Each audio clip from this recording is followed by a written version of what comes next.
네, 여러분 안녕하세요. 네, 조홍만입니다. 한 가지 도입적인 이야기를 하나 가지고 시작을 한번 해볼까 하는데요. 독화살에 맞은 사나이 이야기가 있습니다.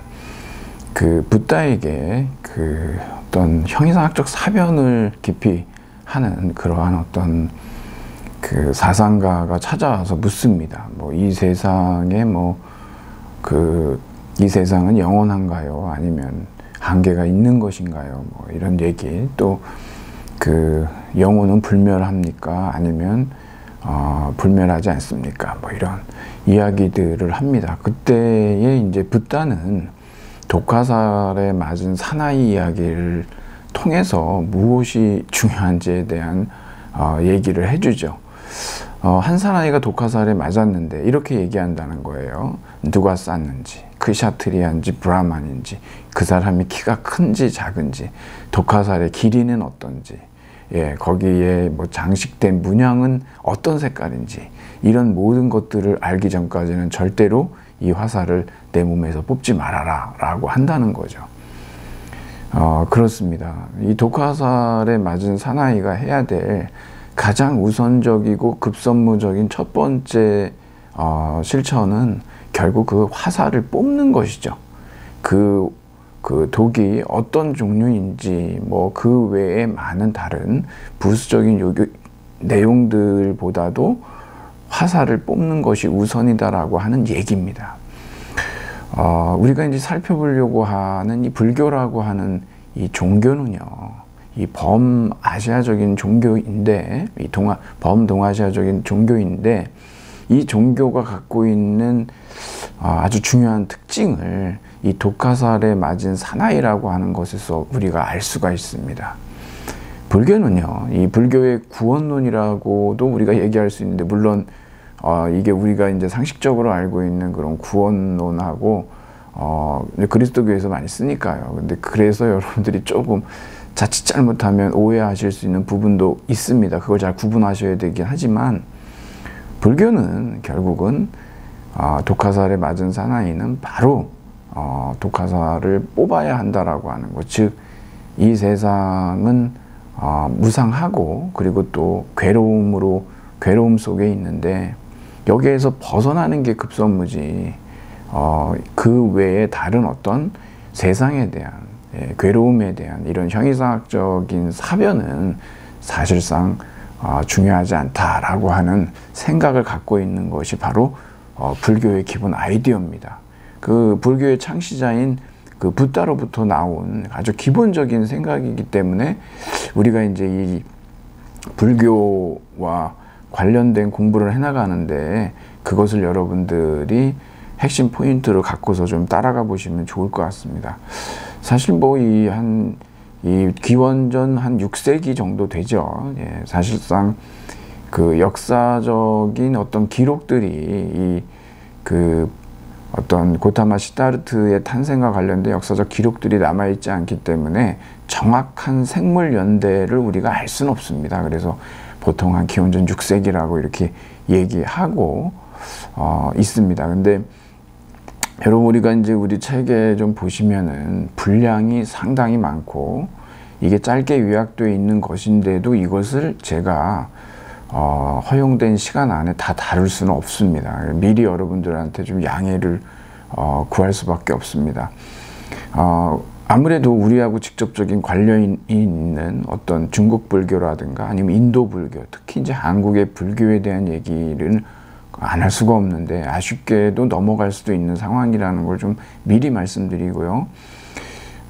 그래서 이제 나중에 가서 시간에 쫓겨서 말씀드리지 못하는 부분들이 분명히 발생하기 때문에 양해를 구하는데, 여러분들이 지금 이제 미얀마에서 벌어지고 있는 어떤 이 군부 쿠데타로 인한 아주 엄청난 정치적 소용돌이 속에 빠져 있는 미얀마를 아실 겁니다.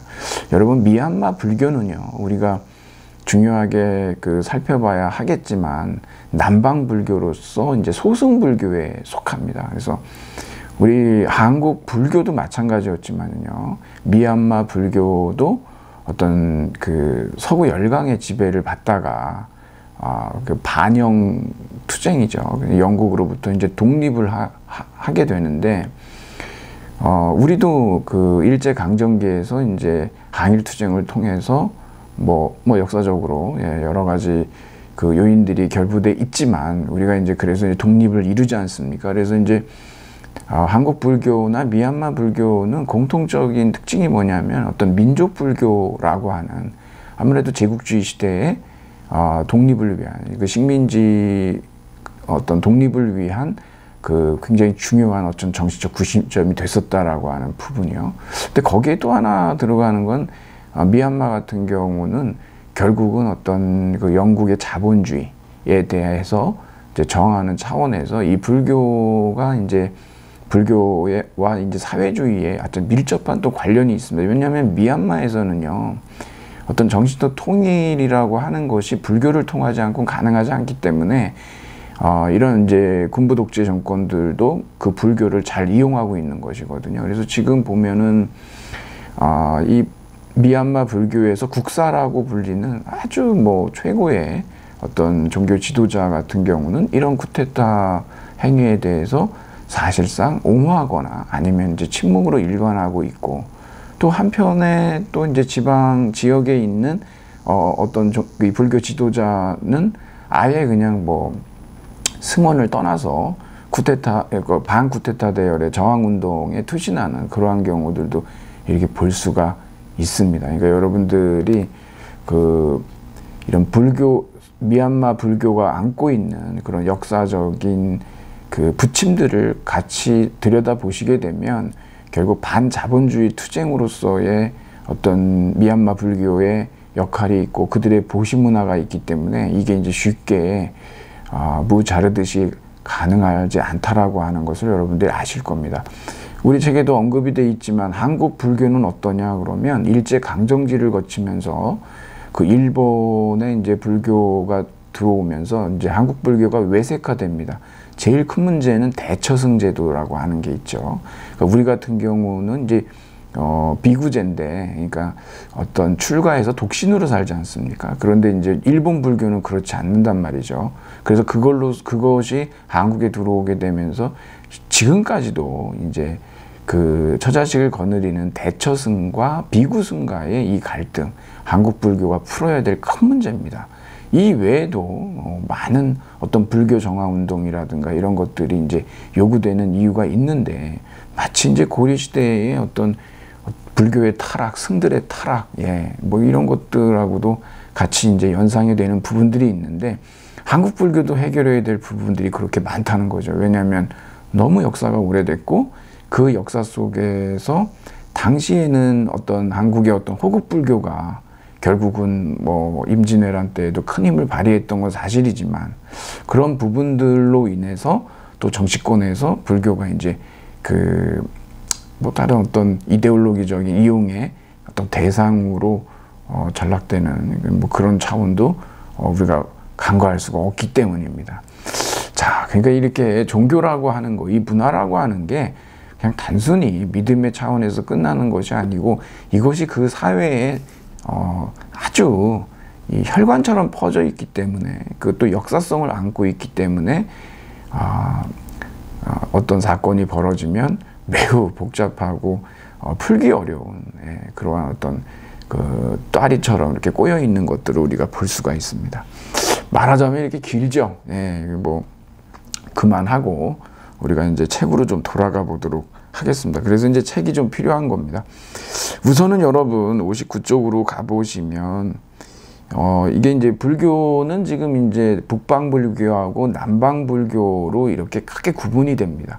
제가 여러분한테도 우리 과제에도 그것을 말씀을 드렸는데, 여러분들이 이제 우리 책에도 그게 나오고 있습니다. 이거 지금 중국하고 한국하고 일본의 불교, 우리 티베트의 불교는 대승불교라고 하죠. 이 북방불교라고 합니다. 하지만 여러분, 이 남방불교, 특히 이 남방불교는 이게 소승불교라고 하는데요. 이 소승불교의 그 상자부 불교가 있는데, 이 상자부 불교는 거의 이제 이 불교사의 그 원시불교 다음에 등장을 하거든요. 그 상자부 불교는 그만큼 원시불교에 가까운, 그러니까는 붓다의 초기적인 가르침에 굉장히 가까운 사상을 담고 있습니다. 지금 이게 어디에서 그나마 우리가 이것을 찾을 수 있냐 그러면, 여러분 뭐 인도의 눈물, 실론티 이런 거 아시지 않습니까? 스리랑카입니다, 여러분. 여러분들이 스리랑카에 뭐 스리파다라고 하는 성지도 있고 그러는데요. 그 뭐 세계 테마여행이나 이런 데서 여러분도 한번 들어가 보시면은 이 스리랑카가 정말로 이 사원들이 굉장히 많고 유명한 사원들이요. 그리고 이제 그 불교 관련 사원뿐만이 아니라 뭐 힌두교도 그렇고 뭐 그리스도교, 이슬람교도 그렇고 아주 정말 그 스리랑카는 굉장히 흥미로운 어떤 다종교적인 유물유산들이 굉장히 많은 것 같습니다. 여러분들이 한번 주의 깊게 봐주시고, 지금 이 소승불교의 그래도 가장 붓다의 사상에 가까운 그러한 모습들을 간직하고 있는 게 이제 스리랑카 상자부 불교다라고 여러분들이 알아주시면 좋겠고요. 그래서 우리가 동남아시아, 동북아시아 이렇게 나눕니다. 남방불교, 북방불교 여러분들이 이렇게 알아두시면 되겠습니다. 그러니까 태국이나 베트남, 라오스, 미얀마 뭐 이런 곳들은 이제 남방불교예요. 중국, 한국, 그 다음에 일본, 티벳 이 정도를 여러분들이 북방불교로 보시면 되고요. 이 불교가 이제 서양 사상에 미친 영향은 굉장히 지대합니다. 여러분 서양 사람들이 뭐 머리 깎고 스님이 되는 경우들도 여러분 많이 보셨고, 한국에서도 뭐 만행이라고 그 유명한 스님 결국 돌아가셨다. 미국으로 하버드에서 뭐 학예사까지 이런 책도 있고 그랬지 않습니까? 근데 결국은 이제 한국 분교에 너무 타락하고 썩었다 그래서 미국으로 돌아가셨는데, 귀담아 들을 필요가 정말 있는 거죠. 즉 그 서양이 물질 문명에 정말 개벽이 일어났습니다. 그러다 보니까 거기에 따라가지 못하는 이 정신 문명, 사람들은 불안 속에 피폐해지고 절망 속에 빠져 있거든요. 서구인들이 찾았던 길은 뭘까요? 그게 바로 불교입니다. 그래서 니체도 그러고 쇼펜하우어도 그러고 뭐 마그너도 그러고 많은 사람들이 서양의 물질 개벽의 그 끝자락에 놓여 있는 그 초라해진 정신을 불교에서부터 뭔가 새로운 어떤 돌파구를 찾을 수 있지 않겠냐, 그래서 많은 공부를 했었던 거죠. 이거 뭐 철학 공부하면 굉장히 많이 나오고, 그래서 불교를 알고 있으면은 좀 쉬워지는 그런 부분들이 있습니다. 자, 창시자 붓다의 삶과 가르침이 있는데, 여러분 붓다라고 하는 말의 뜻을 정확하게 구분해 두셔야 됩니다. 이게 본래 이제 고타마 시타르타라고 얘기를 하죠. 고타마가 성이고 시타르타가 이름인데, 그러니까 깨닫기 전에, 성불 이전에, 이게 붓다 이전에 고타마 시타르타입니다. 그랬다가 이제 이 깨닫는 성불 과정을 거치고 나면 그때 붓다예요. 깨달은 자죠. 지금 대승불교는 그렇지 않지만 우리가 본래 이 붓다의 그 기본 정신으로 간다면 여러분과 저는 바로 이러한 붓다가 되려고 하는 것이죠. 깨달은 자가 되려고 하는 겁니다.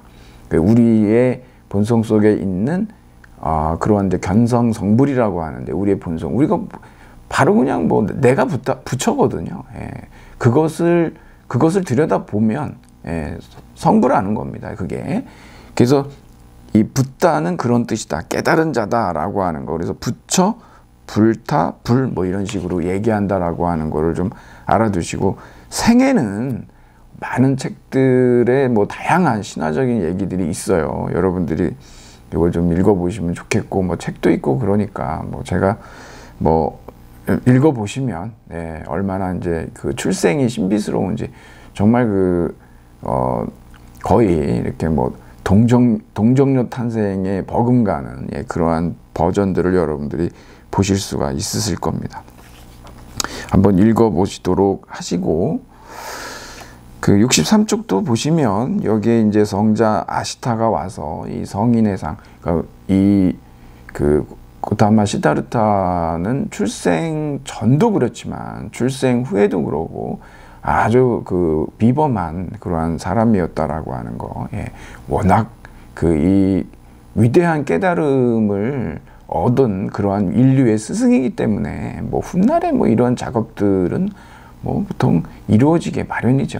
예. 그 어떤 그 영웅적 신화들을 보면은 우리가 알 수 있듯이요. 그래서 이제 여기서도 보면은 이제 세속에 있으면 위대한 왕이 될 것이고 출가를 하면 그러면 위대한 스승이 된다, 붓다가 될 것이다, 이랬던 얘기들이 좀 나옵니다.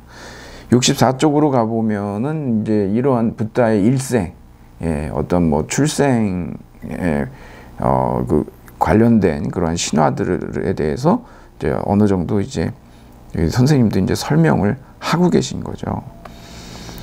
그 65쪽으로 가면 여러분, 이거 유명한 얘기인데 네 가지 광경 그래요. 여러분들이 읽어보시면은 잘 나오기 때문에 이제 구체적으로 같이 읽으면서 하진 않겠습니다. 뭐 그 정도로 그렇게 할 건 아닌데, 결국 여기에서는 이제 노인과 병자와 그 다음에 이제 장례식 죽은 사람들 이렇게 보면서 마지막에 출가 수행자를 보고 결국에 이제 마음을 굳힙니다. 여기 보면 이걸 갖다가 우리가 사문유관이라고 하는 어떤 그 하나의 뭐 드라마적 설화죠. 그래서 이제 뭐 동문으로 갔더니 노인을 보고, 남문에서 병든 사람을 보고, 서문에서 죽은 사람을 봤다가 북문에서 출가 수행자를 본 거예요. 그래서 인생의 이 괴로움, 이것을 이제 벗어날 수 있는 어떤 방법, 그 해답을 찾는 길은 출가 수행자가 되는 것이다 라고 해서 결국은 이제 떠나게 되는 것이죠. 66쪽으로 가면은 여기에서 여러분 리얼라이즈 얘기를 하면서 나이 30에 대한 얘기도 이렇게 하고 그러는데, 사실 여러분들이 인지적으로는 그 과거 한국 사회의 어떤 세대보다도 여러분들이 굉장히 스마트하고 똑똑합니다. 왜냐하면 그 여러분 나이에 그 전혀 학습하지 않았던 것들을 여러분들은 그 뭐 중고등학교 과정에서 더 많이 학습하고 더 많이, 정말 뭐 입시 지옥이지 않습니까? 그렇게 공부를 하거든요. 그건 분명합니다. 근데 그래서 우리가 많은 정보들은 분명히 갖고 있는 건 사실인데, 그거하고 이 깨달음은 좀 다르다는 거예요. 아는 건 굉장히 많지만 그걸 진짜 내가 현실 속에서 직접 검증해보고, 그래서 그것에 실감하는 차원은요 다릅니다. 이게. 그래서 뭐 나이가 많다고 해서 또 나이가 적다고 해서 우리가 그것을 놓고 나이가 어리니까 경험이 없고 그래서 깨달음이 부족하다라고 생각할 것도 아니고, 그렇다고 나이가 많다고 해서 저절로 지혜롭다고 생각할 수도 없는 노릇입니다. 나이하고는 그러한 깊은 상관관계가 점점 희박해지고 있는 게 사실이거든요. 깊을 수도 있는 겁니다. 뭐 젊었어도, 나이 들었어도 얕을 수가 있는 거고요. 지금 여기에서 얘기하는 이 리얼라이즈, 정말 이 깨달음, 이게 바로 정말 각이거든요. 각 깨달음, 주체적 자각, 이거구나 라고 하는 것들이죠. 그런 것들이 사람을 깊이를 더하는 겁니다. 그 30에 대한 얘기들이 이렇게 나오는데, 뭐 예수, 무함마드 뭐 다 비슷하게 이 나이대가 그래요. 뭐 우리나라에서도 뭐 노래도 있지 않습니까? 뭐 30쯤에도 있고, 많은 시인들이 30살에 대한 얘기들을 좀 많이 하는데, 아마도 굉장히 항상 갈등인 그 때들을 보내지만 30은 좀 특별한 의미를 갖긴 해요. 최승자 시인이 30살이라는 시에서 그러거든요. 이렇게 살 수도 없고 이렇게 죽을 수도 없을 때 30살은 온다. 아마 여러분들도 잘 기억해 두셨다가 여러분들이 30살이 되셨을 때, 내지는 30살이셨을 때 어땠는지를 생각해 보시면, 야, 정말 시인이다, 이런 생각을 아마 하실 수 있을 겁니다. 출가를 하는데요, 여기 아들이 이제 라훌라예요. 이 장애물이라는 뜻이고 걸림돌. 사실은 이 붓다도, 이 고타마 시다르타도 이제 그 인도의 어떤 전통들이 있지 않습니까? 그래서 이제 자식을 낳고 그 다음에 이제 수행자가 될 수가 있는 어느 정도의 그런 문화를 또 받아들인 측면도 있고, 뭐 인도 관습을 좀 따른 거죠. 그래서 좀 더 편하게 성불하러 나갈 수 있었다, 이렇게도 볼 수가 있습니다. 그래서 이제 구도의 삶을 사는데 6년 정도 이제 구도를 하거든요. 여기에서 이제 만났던 사람들이 있습니다. 크게 여러분들이 둘로 나눠볼 수가 있는데, 당시에 이제 이런 종교적인 실천 양태들이 있었는데, 선정주의하고 고행주의라고 그래요.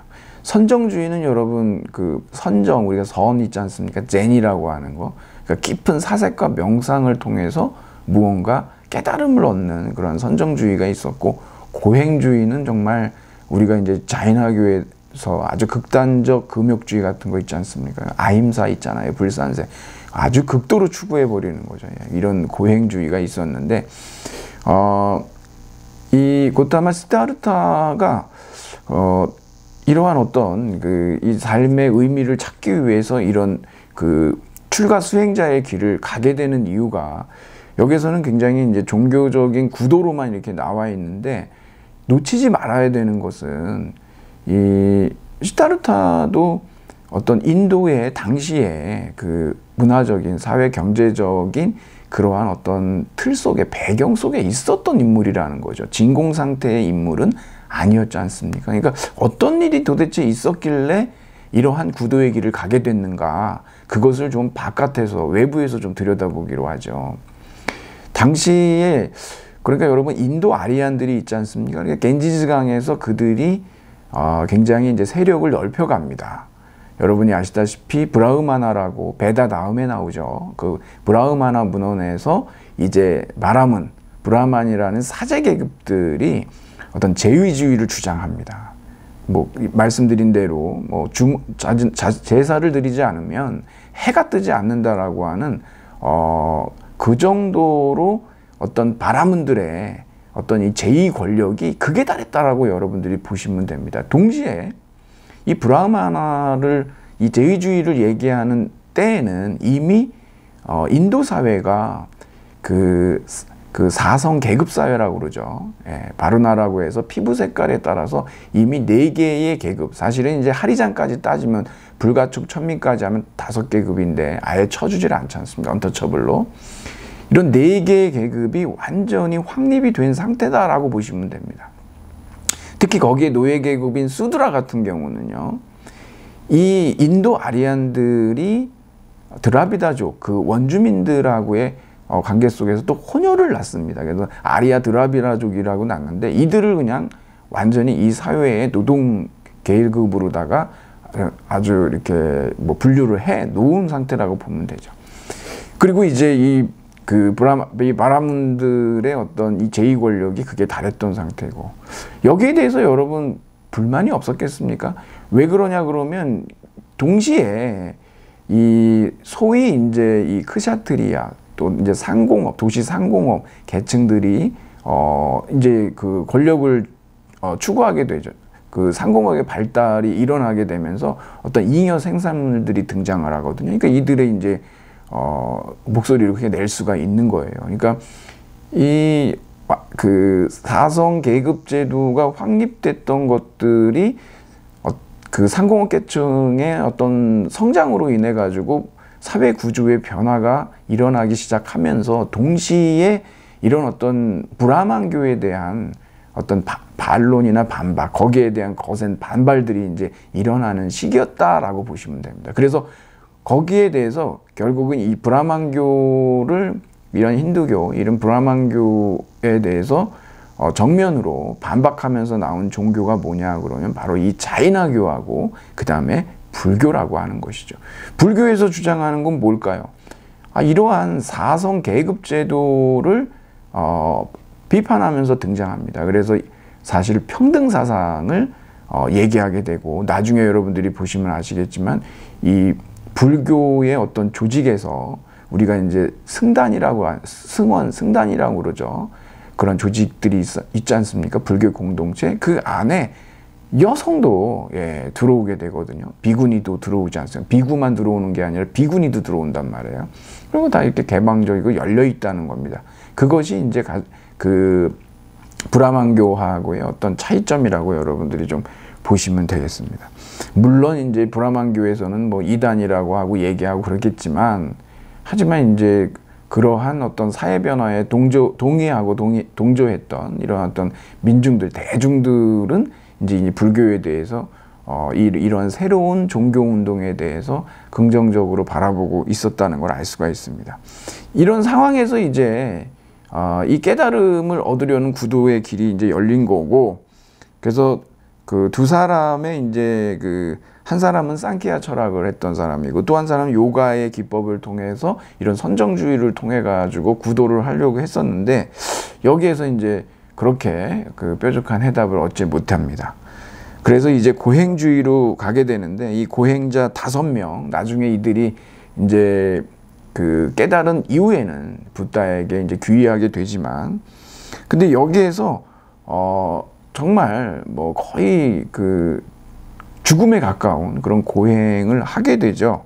그러다가 이제 깨닫는 게 뭐냐 그러면 결국은 본인이 고타마 시다르타가 이제 출가 전에 상당히 이제 아버지가 출가할까봐 걱정이 돼가지고 그 궁에 뭐 무의들도 많이 두고 그러면서 거의 뭐 쾌락의 궁이라고 표현하거든요.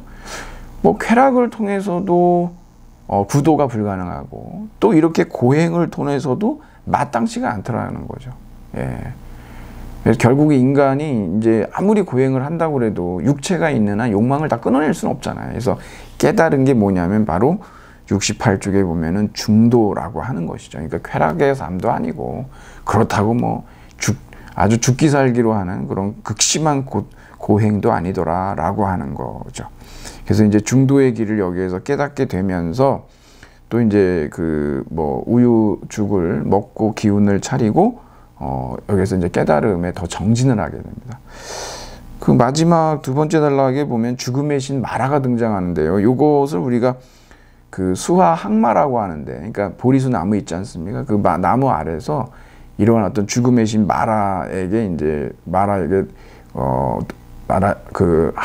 저항하는, 그래서 이게 수화 항마라고 하는데, 뭐 이 세 가지 시험 뭐 이런 얘기들이 있고, 이거 굉장히 이제 하나의 어떤 설화들이라고 여러분들이 보시면 되겠습니다. 그래서 이제 35세에 이제 성불 체험을 하게 됩니다.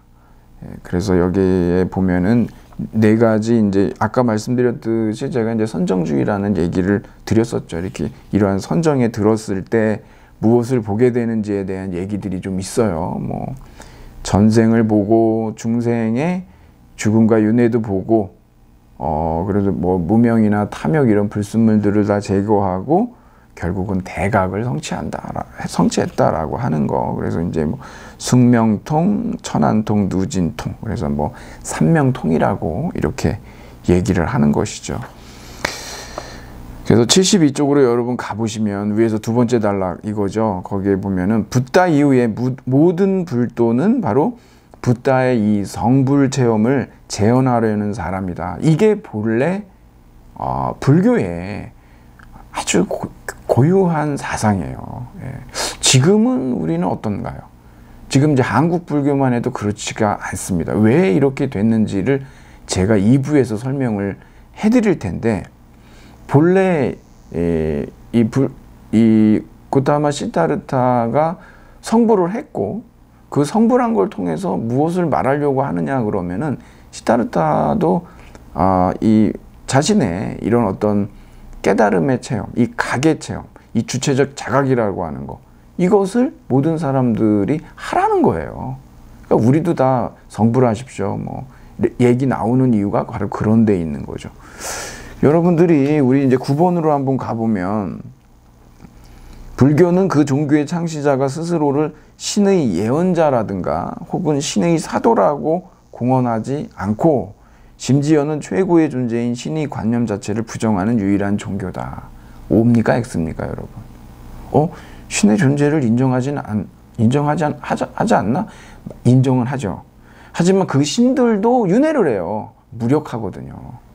그렇기 때문에 그런 신들에 의존해서 어떤 성불 체험을 하려고 하는 게 아니고, 스스로 누구에게 의존하지 않고 자기 스스로가 그런 득도를 하는, 그런 깨달음을 얻는 것을 주장하는 그러한 종교다라고 하는 겁니다. 그래서 이 종교의 창시자인 붓다도 자신이 무슨 뭐 예언자라든가 이런 얘기는 전혀 하고 있지 않은 이유가 거기에 있는 것이죠. 예. 이렇게 해서 제가 1부를 마치고 2부에서 그럼 이어서 좀 얘기해 보도록 하겠습니다.